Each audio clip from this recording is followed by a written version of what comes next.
I also have a plan for what my next 10 or 20 years looks like, and she's not in it.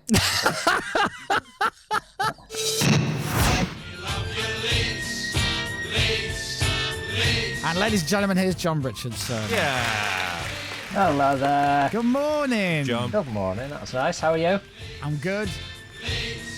Look at the smile on your face when you hear this. That's because this is before the game. This is the happy time.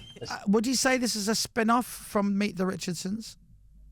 Yes, in the sense that it's my family abusing me on telly. It's a similar thread. So yeah, Jill's just an absolute. It should be her talking to you, really. She is the star of this show, and I would hope in future it will be Jill doing these interviews about what a weird bloke I am. She's an absolute force. She's just remarkable. She's a one, and she's something that isn't on telly enough. She's a strong, confident, older working class woman who is in control of her destiny and what she does.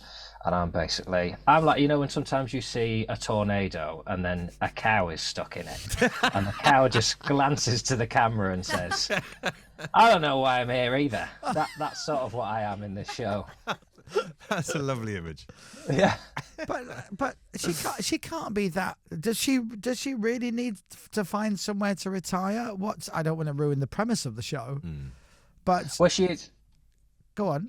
She is thinking about her sort of, I don't want to call it a final resting place. That sounds too obscene. But she's planning the next steps, and she is of a generation who were told, you guys got all the pensions and the final salaries and all that and the houses, and there's a lot of them that didn't. So Jill needs some options, and she sees me as that option. I also have a plan for what my next 10 or 20 years looks like, and she's not in it. As I say in the show, I want Jill to be happy, but I also want me to be happy. Yeah. We need to find a world in which both of those things can be true. Does your mother-in-law, Jill, does she fancy the idea of living in Spain, or is that your idea that she would like living in Spain?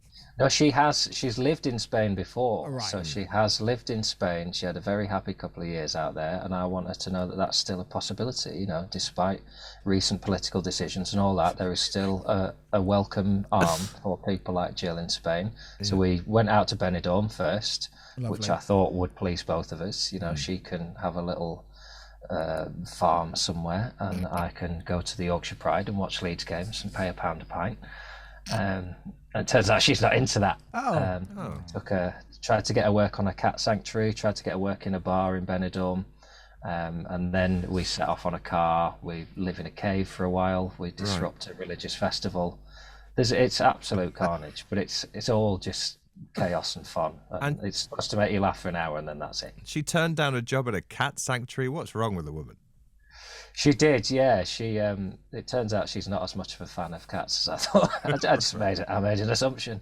It turns out I was wrong. The Chris Moyles Show.